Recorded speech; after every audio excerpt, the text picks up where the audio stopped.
Bismillahirrahmanirrahim. Alhamdulillahirabbil alamin wassalatu wassalamu ala asyrafil anbiya'i wal mursalin wa ala alihi wa sahbihi ajmain. Subhanaka la ilma lana illa ma 'allamtana innaka antal alimul hakim. Rabbi shrah li sadri wa yassir li amri wahlul 'uqdatam min lisani yafqahu qawli. Amma ba'd. Alhamdulillah ala ni'matil islam, alhamdulillah ala ni'matil iman, wa kafa biha min ni'mah. Allahumma barik lana fi Rajab wa Sya'ban wa ballighna Ramadan wa ballighna Ramadan wa ballighna Ramadan wa a'inna lis-siyam wal qiyam wa qiraatil Qur'an wa qanni'na bil yasiri minal manam.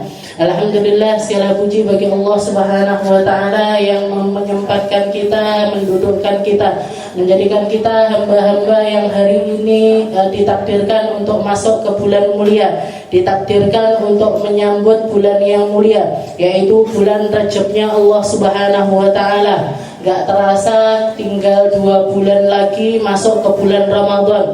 Dan umat-umat terdahulu, para as-salafun as-shalihin, banyak diantara mereka yang bahkan 5 bulan sampai 6 bulan sebelum masuknya Ramadan, mereka sudah mempersiapkan dirinya untuk menyambut Ramadan.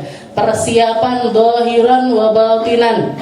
Dohirnya disiapkan, kesiapan fisiknya disiapkan, kesiapan mentalnya disiapkan, ditambah lagi dengan persiapan hati. Mereka memulai melatih hatinya untuk banyak berniat dengan niatan-niatan yang baik, menyiapkan keinginan-keinginannya, apa yang ingin diraih nanti di bulan Ramadannya Allah Subhanahu wa taala. Dan itu enggak menyalahi apa yang diajarkan sama Rasulullah sallallahu alaihi wasallam, karena bahkan Nabi Muhammad pun mengajarkan hal tersebut di awal hari pertama masuk bulan Rajab.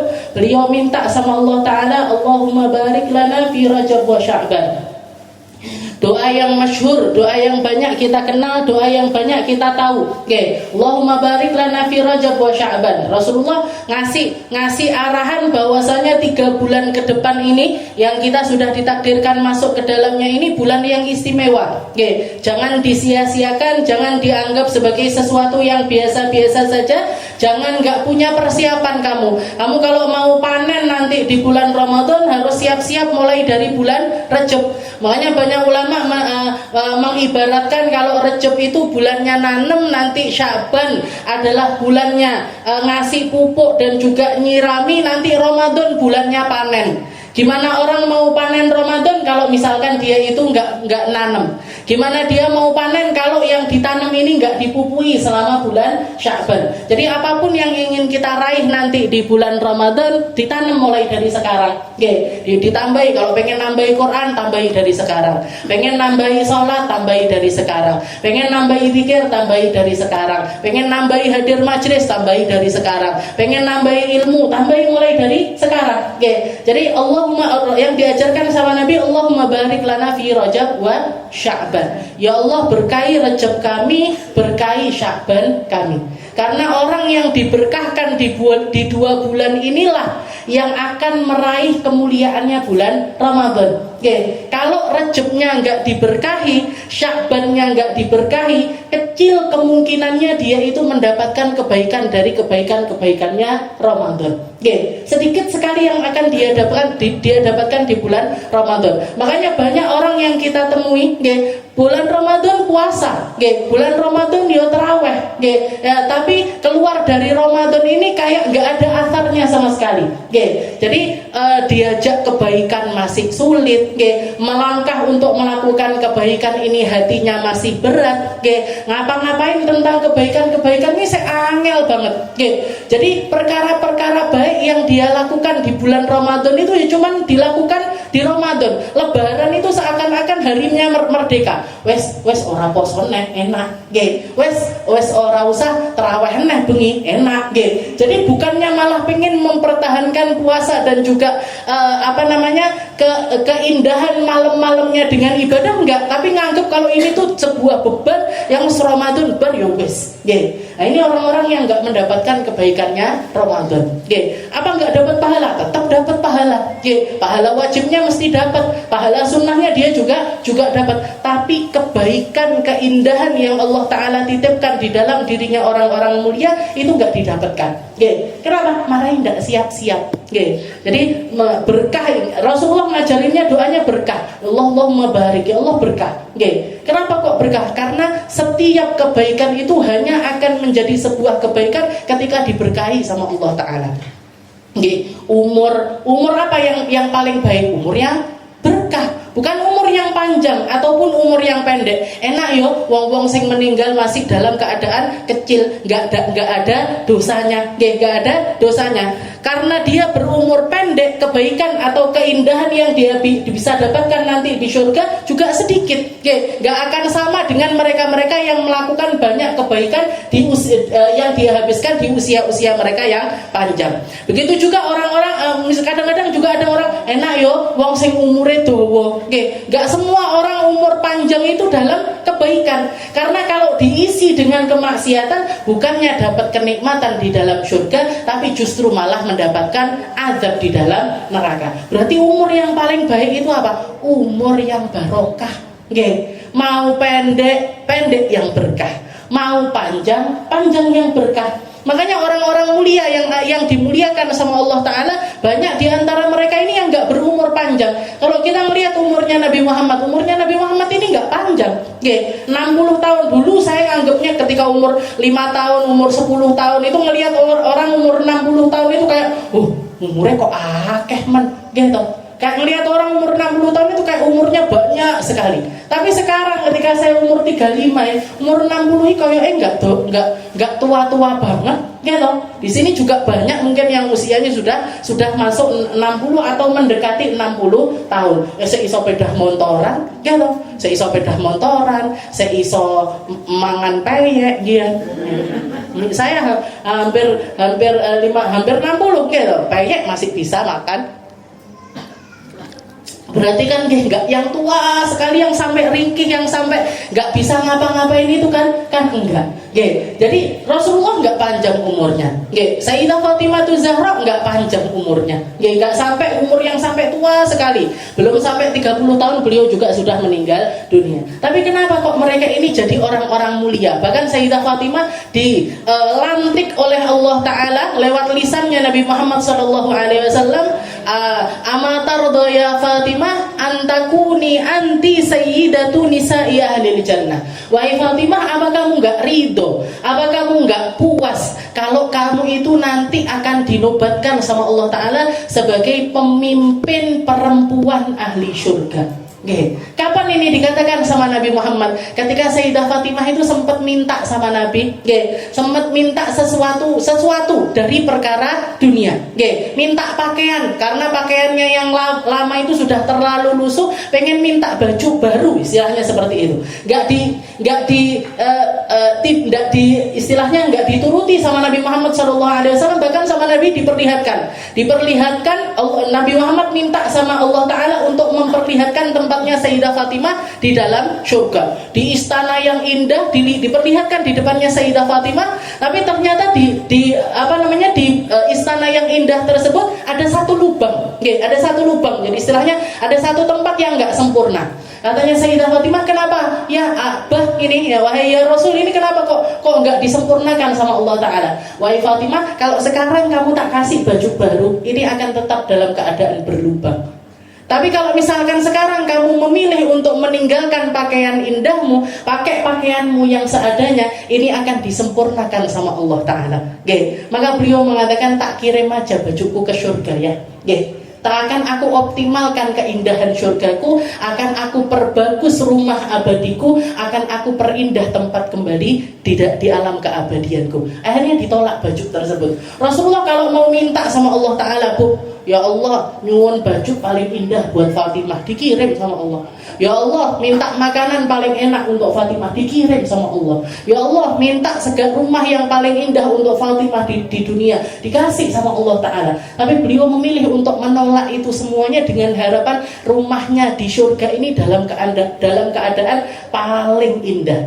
Baru setelah itu Rasulullah mengatakan, ya Fatimah, ama tardo antakuni anti. Apa kamu gak ridho wahai Fatimah kalau kamu yang akan dijadikan pemimpinnya ahli surga oleh Allah Subhanahu wa ta'ala. Gak sampai 30 tahun Bu umurnya.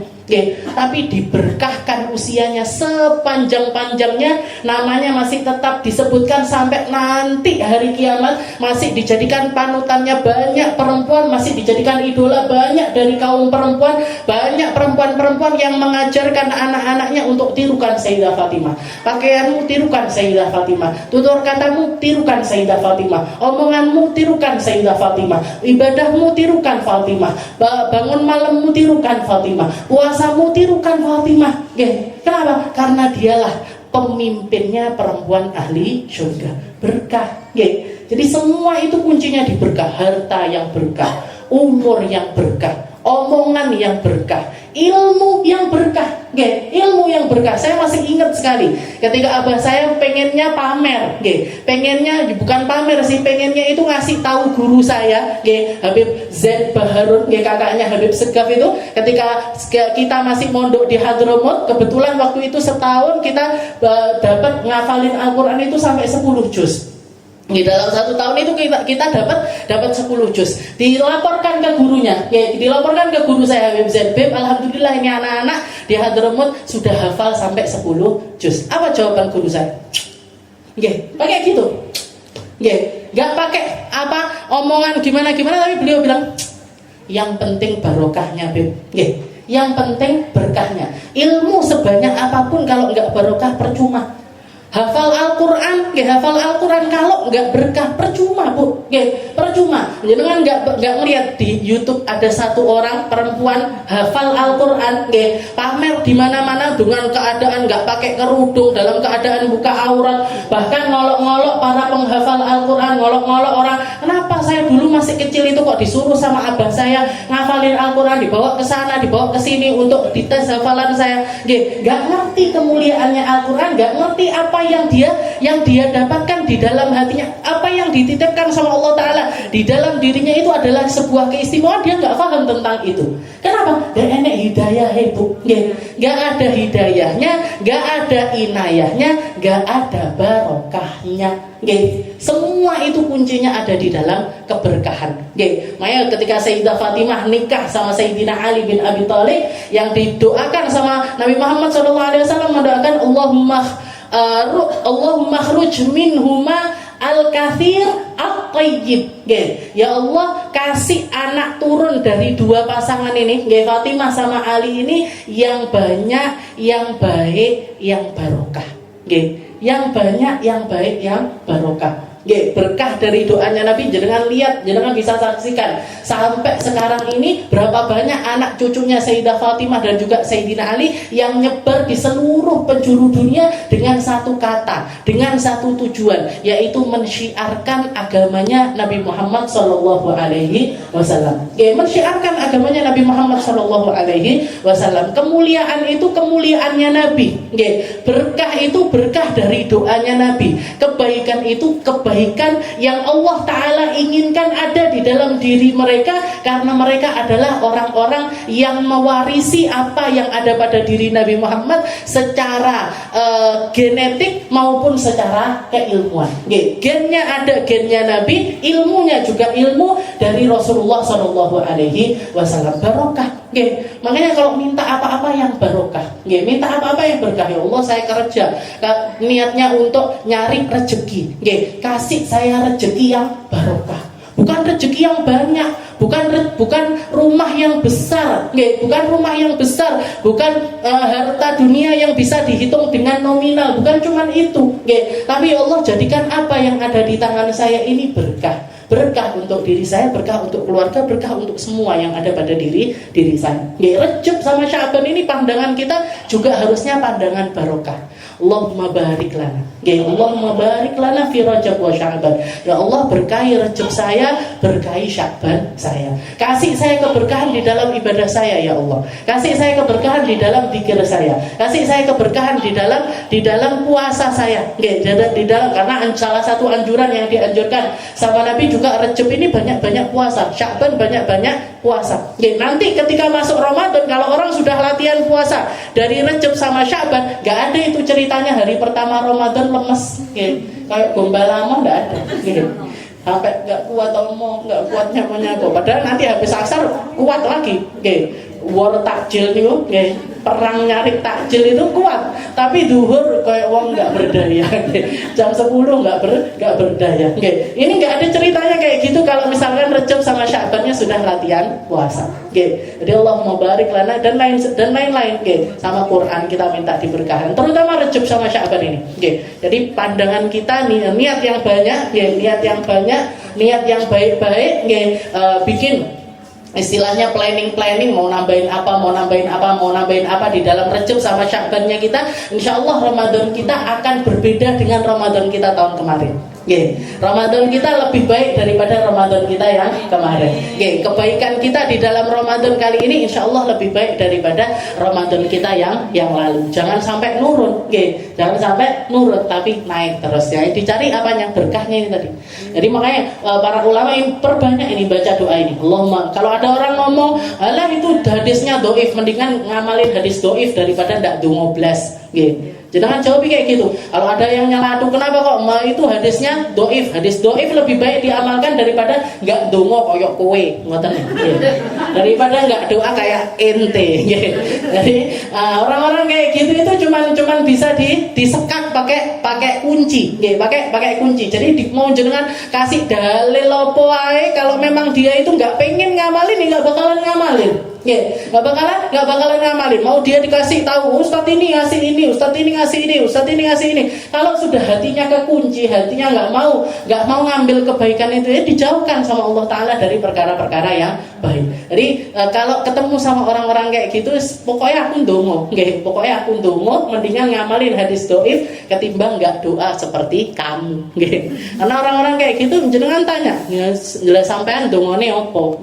Kalau Anda ini doanya apa? Pengetahuan kita itu loh terbatas. Ilmu kita itu terbatas. Ilmu yang kita dapatkan itu sedikit. Lah kok sik panggah dikelong-kelongnya apa enggak entek? Kalau ilmu yang sedikit ini nggak mau, gini nggak mau, gini lagi nggak mau, bahasa udan nggak mau, burdan nggak mau, tahlilan nggak mau, terus arepnya apa? Jangan tanya. Terus kita ini kalau mau kumpulan kayak gini ini maunya ngapain? Kalau nggak mau dimulai dengan perkara-perkara baik yang semacam itu. Jadi disyukuri amaliyah yang, dan ini adalah amaliyah yang punya sanad. Punya sanad. Saya kalau ngomongin ini bahasa udan ini dapatnya dari mana? Guru saya ngamalkan, gurunya guru saya ngamalkan sampai sang pengarang hadrah Basaudan ini tadi. Jadi sama kayak tahlilannya jenengan dapat dari mana? Orang tua saya ahli tahlilan. Nah, orang tuanya dari mana? Dari kakeknya dari mana? Dari kakeknya terus. Nah, ini sudah menunjukkan kalau keilmuan kita ini ada sanadnya. Ada rantai keilmuannya yang diamalkan sama orang-orang soleh terdahulu. Tinggal ngikuti aja. Kita disibukkan sama nyari dalil, entek umure golek dalil ndak ngamal nih opo-opo. Habis umur kita untuk nyari dalil aja, sehingga kita nggak kedapetan untuk mengamalkan apapun. Naudzubillahi min dzalik. Kita lanjutkan pembahasan kita di dalam kitab Wasailul Wusul ila Syamailir Rasul, dan kita membacanya di hari kedua, berarti ini hari kedua dari bulan Rajab. Semoga Allah Ta'ala menjadikan kita orang-orang yang sambung beneran sama Nabi Muhammad SAW, punya kecintaan yang lebih, punya kerinduan yang lebih, punya sambungan hati dan juga sambungan amaliyah dengan apa yang ada pada diri Rasulullah SAW. Karena kitab ini namanya Wasailul Wusul. Wasilah kita untuk nyampe. Wasilah kita untuk nyampe dalam hal apa? Ila syamailir Rasul, untuk memahami segala hal yang berkaitan dengan fisiknya Nabi, ataupun hikmah yang terkandung dari segala sesuatu yang berkaitan dengan fisiknya Nabi Muhammad SAW. Kalau minggu yang lalu kita bahas tentang fi sifati araqihi sallallahu alaihi wasallam wa raihati tabi'iyah, kita bahas tentang keringatnya Nabi dan juga aroma asal yang nempel pada diri Rasulullah sallallahu alaihi wasallam, nggih. Jadi Allah taala ini menciptakan Nabi Muhammad dalam keadaan seindah-indahnya keadaan, nggih, sebaik-baiknya paras, sebaik-baiknya fisik, nggih, dan sewangi-wanginya manusia, nggih. Gak ada orang yang punya wangi paling wangi lebih daripada Rasulullah Sallallahu Alaihi Wasallam. Jadi keringatnya Nabi pun itu aromanya wangi. Bahkan para sahabat mengatakan Rasulullah itu kalau tambah keringetan tambah semerbak aromanya. Awake dhewe tambah keringetan. Orang mek kecut nah. Brang. Jadi Rasulullah itu juga tambah brang. Tapi bau istilahnya bau yang keluar dari Nabi ini tambah wangi. Makanya Imam Ad-Dibai bahkan mengatakan wa idza marra bi tariqin baqiya tibuhu ayyaman. Baqiya tibuhu ayyaman wa in lam yakun qad tatayyab. Katanya para sahabat, Rasulullah itu kalau sudah lewat di satu tempat, para sahabat itu tahu persis kalau tempat itu barusan dilewati sama Nabi itu bahkan sampai seharian. Jadi para sahabat kalau sudah ngelewat di satu tempat, loh, ini ada baunya Nabi. Mereka nanya, ini Rasulullah lewat ini kapan? Bisa jadi tadi pagi, bisa jadi kemarin sore, bisa jadi kemarin malamnya. Seharian itu bau yang dilewati sama Nabi ini tadi, jalan yang dilewati sama Nabi ini baunya itu masih semerbak wangi. Makanya para sahabat-sahabat, ibu-ibu, para perempuan-perempuan Ansor yang tahu persis tentang kemuliaannya Nabi, mereka itu seringkali nyuruh anak-anaknya kalau sudah Rasulullah kelihatan sholat berjamaah gitu ya, Rasulullah sholat berjamaah, nanti mereka itu jejer-jejer ikut sholat berjamaah sama Nabi, habis itu jejer-jejer di jalan keluar sebelah kanan. Jalan keluar sebelah kanan. Ada yang bawa botol, ada yang bawa makanan, ada yang pengen sekedar salim, ada yang pengen didoakan, ada yang pengen dicium pipinya dan lain sebagainya. Jadi nanti karena mereka titen, Rasulullah itu kalau sudah selesai sholat mesti balik kanan. Nanti waktu baca doa itu beliau yang dipandang itu para sahabat yang duduknya itu di sebelah kanan. Habis itu nanti berdiri, nanti beliau keluarnya itu dari pintu sebelah kanan. Itu nanti anak-anak kecil itu wes ngerubuti Nabi. Salam, ada yang salaman, ada yang dipegang kepalanya, ada yang dipegang pipinya, ada yang kalau kecil sekali kadang digendong sama Nabi. Digendong sama Nabi. Kadang-kadang Rasulullah juga dipipisin sama anak kecil-kecil tersebut. Kadang-kadang dikirim minta tahnik dan lain sebagainya, itu dipipisin Rasul. Bahkan para sahabat itu ngitung ada 6 anak kecil yang pernah pipis di pangkuannya Rasulullah Sallallahu Alaihi Wasallam. Yang paling sering cucunya sendiri, Sayyidina Hasan. Sayyidina Hasan itu sering sekali pipis di pangkuannya Nabi. Pernah Rasulullah geletak. Rasulullah itu biasa tidur di masjid itu biasa. Biasa tidur di masjid. Nanti beliau tiduran di punggungnya ini dinaiki sama Sayyidina Hasan. Ketika naik di atas punggungnya Nabi, tahu-tahu pipis. Sayyidina Hasan ini pipis. Di sebelahnya Nabi ada Sayyidina Anas bin Malik, mau diangkat sama Sayyidina Anas, mau diangkat ini Sayyidina Hasan ini mau diangkat sama Anas bin Malik. Katanya Nabi da'hu, bene, da'hu, amataro ya Anas, apa kamu nggak tahu wahai Anas, man adahu faqad adani, yang nyakitin anakku ini berarti nyakitin aku. Pokoknya sing nyapo-nyapo karo putuku ini berarti nyapo-nyapo karo aku, istilahnya gitu. Man ada faqad adani, yang nyakitin dia berarti nyakitin aku wahai Anas. Tapi dia pipis ya Rasul. Da'hu, biarin aja, biar sampai selesai dulu. Biarkan dia selesai pipisnya, nanti kalau sudah selesai mau diangkat gak masalah. Maka jadi ngompolnya ditutup nih. Ngompolnya ditutupnya sampai entah. Baru sudah selesai itu baru diangkat sama Sayyidina Anas, dibawa ke rumahnya. Dan waktu itu ada seorang perempuan, ada seorang perempuan yang mengatakan, ya Rasul ini baju gantinya jenengan, ganti baju Rasulullah di masjid, ganti baju. Jadi ini ya Rasul, ini sarung gantinya, atini izarat, kasih saya kasih saya sarung yang jenengan pakai yang kena pipis itu tadi, nanti saya cuci.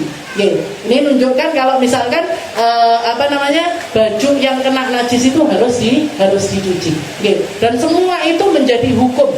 Semua itu menjadi hukum yang sampai sekarang ini dirumuskan oleh para ulama untuk kita praktekkan sampai sekarang. Jadi biasa Rasulullah seperti itu. Nanti yang bawa air ini, yang bawa air yang kecil-kecil, jajar-jajar bawa air ini. Minta apa? Minta biar airnya ini dicelupkan tangannya Rasulullah SAW. Jadi dicelup. Ngaten Nabi Muhammad itu orang yang seperti itu. Apa yang diminta sama para sahabatnya dikasihkan sama Nabi. Ketika kemarin kita juga bahas Ummu Sulaim, kerakal ngambil keringatnya Nabi ditaruh di dalam garurah, ditaruh di dalam botol-botol seperti itu. Ditanya sama apa ini wahai Ummu Sulaim? Anu ya Rasul, barokah ya Rasul, nanti tak usap-usapkan ke anak-anak saya biar jadi berkah. Jawabannya Nabi cuma satu, asabti. Asabti, kamu dapat keberkahan itu. Kamu dapat keberkahan dari apa yang kamu inginkan. Dikasihkan semuanya sama Nabi. Ada orang yang rotok miskin gitu istilahnya, satu keluarga yang ekonominya itu agak tidak terlalu mampu, datang kepada Nabi mau istilahnya ya pengen mau mantu istilahnya, mau ngasih hadiah kepada pihak perempuan ini, sesuatu yang agak bikin mereka ini gimana kalau orang mau nikah itu kan ngoten niku pengen kalau bisa beli baju bagus mesti diberikan baju bagus. Bisa ngasihkan perhiasan, ngasih perhiasan. Tapi karena mereka ini ekonominya ini biasa-biasa, mereka ini bingung mau ngasih apa untuk keluarga besannya ini tadi. Maka sama Rasulullah disuruh bawa ini aja. Kamu nanti besok kesini bawakan saya goruro, bawakan saya botol. Bawakan saya botol. Buat apa ya Rasul? Stop. Pokoknya nanti bawa aja botolnya. Besoknya dia bawa botol. Besok lagi kamu datang ke sini. Besok lagi kamu datang ke sini. Setelah itu besoknya lagi si botol ini tadi sudah penuh. Dilihat sama laki-laki tersebut, ini apa ya Rasul? Ini keringat saya. Jadi kalau Ummu Sulaim ngambil keringat, ini Rasulullah sendiri yang mengambilkan keringatnya, dimasukkan ke dalam botol itu tadi. Dimasukkan ke dalam botol itu tadi. Setelah itu Rasulullah bilang, kasih parfum ini tadi, kasih sebagai hadiah lamaran untuk keluarga besannya. Dan ternyata dari sekian banyak hadiah yang dikasihkan, yang paling bikin seneng keluarga ini malah justru keringatnya Nabi Muhammad SAW. Dan keringat itu diturunkan turun-temurun. Jadi hampir istilahnya tidak pernah habis. Nanti sudah kelong titik ditambahi minyak lagi. Kok kelong titik ditambahi minyak lagi. Kelong titik ditambahi minyak lagi. Jadi anak cucunya semuanya kalau pakai minyak wangi itu dioles-oleskan keringatnya Rasulullah SAW. Yang bahkan sampai menjadikan keluarga itu terkenal dengan nama Baital Muqayyabin. Keluarganya orang yang semua anak cucunya wangi-wangi. Semua anak cucunya wangi-wangi, padahal itu semuanya berkah dari keringatnya Rasulullah SAW. Bahkan ada beberapa kisah yang istilahnya orang-orang kan sampai zaman sekarang ini kan selalu ada para pecinta Nabi yang hakiki, para perindu Nabi yang benar-benar serius di dalam kerinduannya kepada Nabi, dan sampai akhirnya mereka ini dianugerahi mimpi Rasulullah SAW. Banyak di antara mereka yang melihat Nabi di dalam mimpinya, salah satu karakter yang mereka katakan adalah kami mencium aroma wanginya Nabi Muhammad SAW. Jadi di dalam mimpi, orang kalau di mimpi kan biasanya cuman kelihatan aja. Tapi ini bagi aroma wanginya Nabi ini mereka bisa nyium. Bahkan sebagian di antara mereka yang dikasih kesempatan untuk salaman sama Rasulullah SAW, begitu bangun nemu kalau tangannya ini baunya wangi. Kalau bau tangannya ini wangi. Imam Al-Busiri yang mimpi ketika sakit, setelah itu diusap sama Nabi, diusap sama Rasul, itu juga ketika bangun sak badan itu kecium, yang tercium adalah bau wanginya Rasulullah SAW. Mungkin kita mimpi Nabi bisa nyium aroma wanginya Rasulullah SAW. Itu at-tabi'iyah. Ini bau wangi yang memang asalnya dari Nabi. Dan ini pasal selanjutnya al-faslul khamis fi sifati tibihi sallallahu alaihi wasallam wa tatayyibih. Jadi di dalam sifat wangi-wangiannya Nabi dan juga caranya Nabi di dalam pakai wewangian. Rasulullah itu sudah wangi tapi senang sekali sama bau wangi. Jadi kalau ada sahabat yang keciuman bau wangi dari badannya, itu Rasulullah mesti nanya, kamu pakai parfum apa? Kamu ini baunya bau apa? Aroma jenis apa? Nah, jadi Rasulullah itu sudah wangi, tapi kalau kelihatan orang wangi itu senang, ngertak nih, apa ngertak nih? Wong jadi biasanya ngomongin ngertak diretak nih. Jadi ditanya sama Nabi, kamu pakai parfum apa? Baunya kok wangi dan lain sebagainya. Dikatakan di sini Anas bin Malik radhiyallahu taala anhu, salah satu hal yang diriwayatkan oleh Sayyidina Anas, karena di Rasulullah sallallahu alaihi wasallam sakatan yatatayyabu minha. Rasulullah itu punya botol-botol parfum, punya botol-botol parfum, di antaranya beliau punya sakkah namanya. Sakkah itu aroma yang didapat dari campuran berbagai macam parfum. Jadi ambar dicampur ini, ngeracik. Rasulullah itu suka ngeracik bau parfum. Nanti ini dicampur ini dicampur ini dicampur ini. Nah, itu Rasulullah suka di botol-botol parfumnya Nabi itu bukan cuman aroma satu yang pakem, tapi kadang-kadang ini dicampur sama ini dicampur-campur sama Rasulullah SAW. Dan tapi aromanya yang sesuai. Jadi yang bisa ngeracik gitu biasanya itu tukang parfum. Lain jenengan ngeracik dhewe ambune malah ra karu-karuan. Kalau bukan ahli parfum ngeracik sendiri, ini belum tentu keluar aroma yang bagus. Jadi Rasulullah itu ahli parfum, gampangnya itu gitu. Tahu kalau bau ini dicampur ini baunya jadi enak. Bau ini dicampur ini baunya jadi enak. Itu Rasulullah tahu hal tersebut. Wa kana Rasulullah sallallahu alaihi wasallam ya'khudul misik fayamsah bihi ra'sah wa lihiyata. Rasulullah kalau pakai parfum, itu parfumnya ditaruh dulu di sini. Ditaruh dulu jadi botol gitu ditaruh di tangannya. Setelah itu nanti yang diusap dulu bagian kepalanya. Setelah itu ngambil lagi, diusap lagi bagian lihya. Bagian sininya. Bagian apa? Jenggotnya. Jadi yang diusap sama Nabi itu biasanya bagian kepala, ra'sah, walihiyata. Setelah itu bagian jenggotnya Nabi. Itu tempat yang seringkali dikasih parfum sama Nabi Muhammad sallallahu alaihi wasallam. Bahkan sallallahu alaihi wasallam yudammihu ra'sahu bil misik. Bahkan seringkali bagian ketika ngasih wangi-wangian di bagian kepalanya, itu beliau ngasihnya itu banyak. Yudomih itu berarti sampai kelihatan basah-basah di bagian kepalanya beliau. Saking banyaknya beliau ngasih parfum. Saking banyaknya beliau ngasih parfum. Wa kana Anas la yaruddu tib. Wa qala inna Nabi sallallahu alaihi wasallam kana la yaruddu tib. Para sahabatnya Nabi, di antaranya Sayyidina Anas ini, setiap kali dikasih hadiah parfum enggak pernah nolak. Dikasih hadiah parfum, wangi-wangian itu nggak pernah ditolak. Dan ketika ditanya kenapa wahai Anas kok nggak pernah nolak parfum, katanya beliau kanan Nabi la yaruddutib. Rasulullah itu kalau dikasih parfum nggak pernah ditolak sama Nabi. Kalau dikasih parfum itu nggak pernah ditolak. La yaruddutib. Wa an Abi Uthman An-Nahdi radhiyallahu ta'ala anhu qala Rasulullah sallallahu alaihi wasallam idza u'tiya ahadukumur raihan fala yaruddah fa innahu kharaja minal jannah. Salah satu jenis parfum yang sama Nabi nggak boleh. Kalau kamu dikasih aroma parfum yang itu jangan kamu tolak. Namanya raihan. Jadi parfumnya ini namanya raihan. Aroma raihan. Idza utiya ahadukumur raihan, kalau kamu dikasih parfum yang namanya raihan itu di minyaknya salah satu jenis kayu. Jadi ada kayu punya aroma wangi namanya raihan.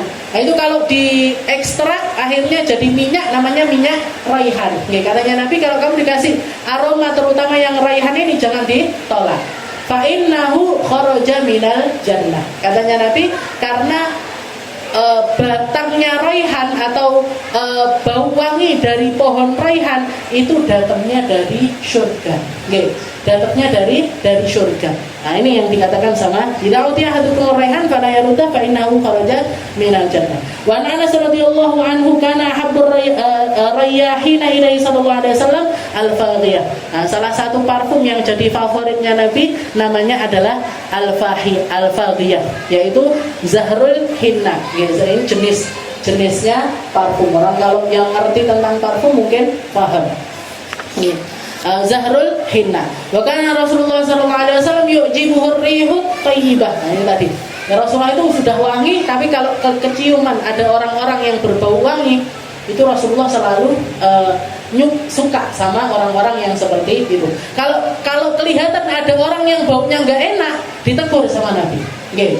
Jadi salah satu hal yang ditegur sama Nabi ini kalau ada orang yang keciuman bau enggak enak dari dirinya. Katanya Nabi, barang siapa yang barusan makan barusan makan bawang putih mentah, bawang putih mentah, katanya Nabi, ojo cedek-cedek masjid. Orang yang bau bau pete, bau jigong, bau duren, bau kelek. Kalau saya artikan dari apa yang dikatakan sama Nabi ini loh, jadi orang yang keciuman bau gak enak dari mulutnya, jangan dekat-dekat masjid hadza, katanya Nabi. Jangan dekat-dekat sama masjid saya. Karena di masjid ini tempatnya munajat, tempatnya orang bermunajat kepada Allah Ta'ala. Dan salah satu yang ikut bermunajat di dalam masjid itu para malaikat. Dan malaikat itu nggak seneng kalau ada orang baunya nggak enak. Mana Arab neng masjid kalau dicium. Jadi ininya mulutnya dicium. Kalau sampai bau-bau yang nggak enak, kalau mulutnya yang bau sikatan dulu. Sikatan. Habis itu misalkan masih bau juga, mungkin makan permen yang baunya wangi. Atau pokoknya kalau mau ke masjid, atau mau kumpul sama orang banyak, ini kita harus memastikan nggak ada aroma yang mengganggu. Karena yang terganggu bukan cuma manusia, Bu. Malaikat juga terganggu. Jadi nggak cuma manusia yang terganggu sama orang yang baunya nggak enak, tapi malaikat itu juga terganggu. Jadi kalau jangan mau hadir majelis, mandi dulu, mandi. Habis itu ketiaknya ojo sampai baunya nggak enak. Yo nggak harus istilahnya yang wangi semerbak, apalagi perempuan nggak dianjurkan sama Nabi. Nah, nanti salah satu hal yang harus jadi perhatiannya kita, kalau perempuan ini diajarkan, kalau laki-laki sunnahnya pakai wangi-wangian itu yang nggak ada warnanya tapi aromanya itu nyebar. Dan dipakai sebanyak mungkin pun nggak masalah. Tapi kalau perempuan sunnahnya pakai yang keluar warnanya, tapi baunya itu lembut, yang baunya itu nggak keluar. Bahkan para guru kami ngajarkan kalau kita mau keluar rumah, jangan kayak mau datang ke majelis ini, kan otomatis keluar dari rumahnya. Nanti kelewatan sama siapa aja kan kita nggak ngerti. Nah, kalau di pesantren nggak masalah, mau adus kayak minyak wangi nggak masalah. Perempuan ini, Bu, di pondok saya kalau malam Jumat itu wangi-wangian, wangi-wangian, dandan cantik-cantikan, pakai baju paling bagus, nggak masalah. Mau itu parfum sak botol dientek nih malam Jumat toh nggak masalah. Tapi kalau jenengan keluar rumah ini ketemu sama orang laki-laki lewat tempat umum dan lain sebagainya, nggak bisa kayak gini. Jadi kalau mau pakai parfum, kalau jenengan harus keluar rumah, ini pakainya di dalam. Jadi kalau jenengan pakai, misalkan kayak saya biasanya pakai daster dulu, baru habis itu pakai gamis. Pakai parfumnya di daster aja, di daster, baru habis itu ditumbuhi sama gamis. Kalau mau pakai dikasih di tempat-tempat yang tersembunyi, di bawahnya jilbab misalkan, di bawahnya jilbab dikasih, pokoknya biar baunya ini yang sekiranya itu nggak ganggu orang sebelah kita tetap nyaman duduk sama kita, tapi aromanya ini nggak nyebar kemana-mana, karena perempuan itu tempatnya fitnah. Bahkan wanti-wantinya Nabi kalau sampai bau wanginya perempuan ini kecium sama laki-laki, setelah itu bangkitkan syahwat dari laki-laki tersebut, sampai akhirnya dia melakukan hal-hal yang buruk, maka si perempuan ini terhitung sebagai zaniyah, sebagai perempuan yang berzina, padahal dia nggak berzina. Nggih. Tapi karena efek dari apa yang dia lakukan, ada orang yang terdampak atas hal itu. Nggih. Jadi kalau perempuan pakainya parfum di dalam aja. Terus pilih yang wanginya itu soft, pakai pilih yang wanginya itu kalem-kalem, jangan yang nyegrak-nyegrak, jangan yang baunya itu semerbak, istilahnya seperti itu. Nah, setelah itu kan Rasulullah SAW yujibuhur rihut thayyibah. Rasulullah senang sama bau yang wangi. Wa kana sallallahu alaihi wasallam yuhibbu at-tib wa raihatul hasanah wa yasta'miluhuma katsiran wa yahuddu 'alaihima wa yaqul hubbiba ilayya min dunyakum an-nisa wa at-tib wa ju'ilat qurratu 'aini fis shalah. Ketika Rasulullah ditanya, salah satu, tiga perkara yang paling beliau istilahnya kalau disuruh yang menyebabkan beliau ini masih betah hidup di dunia, masih betah hidup di dunia dengan segala macam cobaannya, dengan segala macam ujian yang Allah Ta'ala berikan kepada beliau. Tiga perkara yang beliau ini bikin betah di dunia. Yang pertama adalah an-nisa, kumpul sama perempuan. Perempuan maksudnya bukan perempuan yang bukan mahram, enggak, tapi kumpul sama anak-anaknya, kumpul sama istri-istrinya, kumpul sama bibi-bibinya. Ini yang bikin beliau ini masih dapat hiburan di dunia. Hiburannya Nabi di dunia ini perempuan-perempuan yang halal sama beliau ini tadi. Di mana beliau dilindungi sama salah satu bibinya yang namanya Sayyidah Sofia, yang terkenal dengan kepahlawanannya. Perempuan pertama yang menggal kepalanya orang Yahudi itu bibinya Nabi, namanya Sayyidah Sofia. Setelah itu juga beliau gimana beliau duduk-duduk sama anak-anaknya, kayak nanti karakternya istrinya begini, kok Sayyidah Sayyidah Aisyah tengkar sama Sayyidah Sofia cemburu sama Sayyidah Hafsah. Itu bikin Rasulullah itu hiburannya Nabi itu kayak gitu. Hiburannya Rasulullah itu hal-hal semacam itu. Katanya Nabi hubbiba ilayya min dunyakum talas. Yang bikin aku itu dapat kecintaan dengan dunia ini karena tiga perkara. Yang pertama adalah an-nisa, perempuan. Yang kedua adalah at-tib, wangi-wangian. Setelah itu yang ketiga wa ju'ilat qurratu 'aini fis shalah. Dan Allah Ta'ala memberikan nikmat tenangnya hati untukku itu letaknya ada di dalam salat. Makanya Rasulullah kalau sumpah arif biha ya Bilal, arif biha ya Bilal, hibur aku wahai Bilal, hibur aku wahai Bilal. Saya Bilal langsung berdiri, langsung iqamah. Jadi hiburannya Nabi itu sholat, bukan tamasya, bukan shopping dan lain sebagainya. Hiburannya Nabi adalah waju'ilat qurratu 'aini fis shalah. Dijadikan tenangnya hatiku itu letaknya ada di dalam sholat. Dan yang terakhir, karena Rasulullah SAW yuhibbut tib wa yakrahur raihatur radi'ah. Rasulullah itu suka bau wangi dan benci dengan bau yang gak enak. Ketika beliau awal pertama hijrah ke negeri Madinah, disiapkan makanan sama Abu Ayyub Al-Ansari, disiapkan makanan. Setiap kali disiapkan makan itu nanti makanan ini kan campur-campur, biasanya ada roti, ada gandumnya, ada lauknya.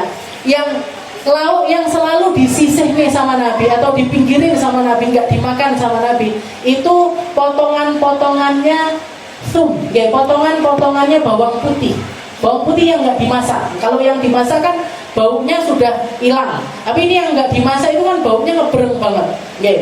Jadi itu mesti disisihkan sama Nabi, disisihkan sama Nabi.